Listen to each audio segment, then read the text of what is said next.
Et tout de suite, Sud Radio à votre service.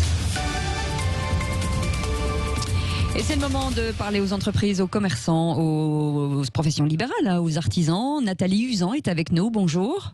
Oui, bonjour. Vous êtes présidente de l'Ordre des chirurgiens dentistes de l'Isère et aussi chirurgien, et vous-même chirurgien dentiste. À quoi ressemble votre travail en ce moment avec ces consignes sanitaires très, très, très compliquées ? Eh ben, comme vous dites, c'est toujours très très compliqué. On a vécu un véritable cauchemar cet été au moment du déconfinement. Ouais. Donc les dentistes sont retournés au travail. On s'était déjà parlé.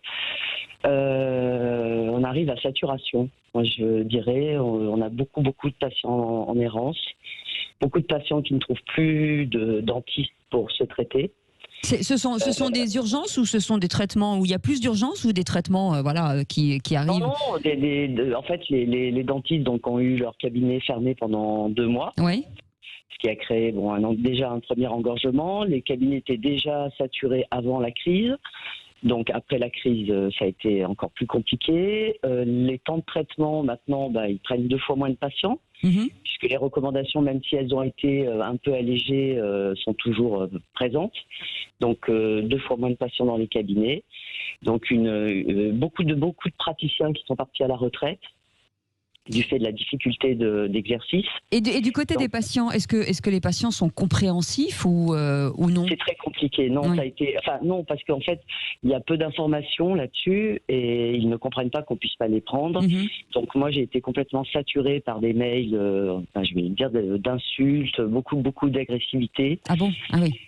Ça a été compliqué parce que les patients ne comprennent pas qu'on ne puisse pas les traiter, que les délais d'attente soient si longs, qu'on ne peut plus faire de la prévention. Ça devient vraiment compliqué de leur expliquer. Alors, nous, et qu'est-ce qu'on vous dit de les informer, mais c'est au cas par cas. Et qu'est-ce qu'on vous dit justement au Conseil de l'Ordre ? Vous dites quoi ? Qu'est-ce qui doit être mis en place et qui faut appeler ? C'est quoi ? C'est le gouvernement qui doit faire son travail ? Oui, on va dire ça. Les agences régionales de santé. En fait, on est toujours très soutenus. Hier, j'ai rencontré le préfet de l'Isère qui est toujours très très efficace avec nous et qui fait remonter énormément d'informations et qui nous aide à chaque fois qu'on l'interpelle. Nous avons rendez-vous avec Michael Herminier, qui est notre députée, la députée qui nous a aidés tout au long de la crise et qui a fait remonter un courrier là récemment au ministre de la Santé, à M. Olivier Véran.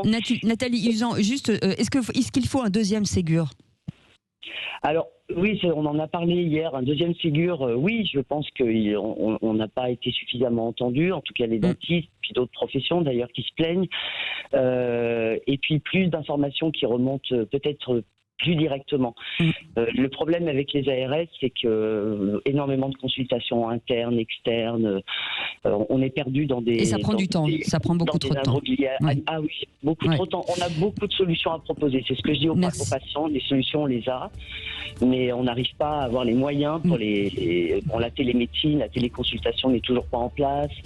On en reparlera avec vous, on vous reprendra en ligne, Nathalie Usan, pour savoir si effectivement les choses ont avancé dans le bon sens. Présidente de l'Ordre des chirurgiens dentistes de l'Isère, merci d'être avec nous. C'est le Grand Matin Sud Radio. Dans un instant, la météo et le journal de 7h.